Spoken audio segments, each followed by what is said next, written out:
Pan Sio, présidente de la fédération, et Annie Wu, l'une des principales conseillères de l'organisation, ressentent beaucoup de peine devant les dégâts causés par les récentes manifestations à Hong Kong.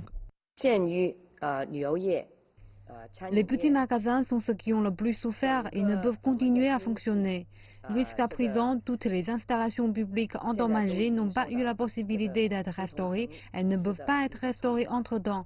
Beaucoup de gens n'ont même pas accès au transport et ne peuvent pas aller au travail. Notre consommation a diminué d'environ 70%. Le discours de Pan Sio devrait être très différent de celui d'une autre oratrice de Hong Kong, Denise Ho, chanteuse et activiste de premier plan. Selon le texte du discours officiel de Pan Sio, les vues d'un petit groupe de manifestants radicaux ne reflètent pas celles de 7,5 millions de Hongkongais. Elle dit que la plupart des citadins sont contre, je cite, les actes de violence systématiques et calculés des manifestants. Fin de citation. Pan Sio défend également le projet de loi sur les fugitifs actuellement suspendus, affirmant qu'il était destiné à demander justice pour une femme assassinée à Taïwan. Elle affirme que cela a été détourné et utilisé pour répandre la peur et la propagande afin de saper l'autorité du gouvernement de Hong Kong.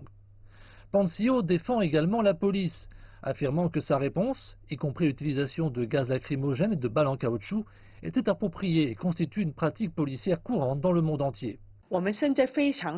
Il est important que la communauté internationale comprenne vraiment et avec précision ce qui se passe à Hong Kong et ce que pense la grande majorité de la population de Hong Kong. Les perturbations et la violence provoquées par des rassemblements illicites à l'aéroport et la destruction d'installations publiques affecteront la perception de la situation sécuritaire de Hong Kong par la population et porteront atteinte à l'image internationale de Hong Kong, ce qui est dangereux. Les représentants de la Fédération des femmes de Hong Kong prononceront leur discours à Genève ce mercredi.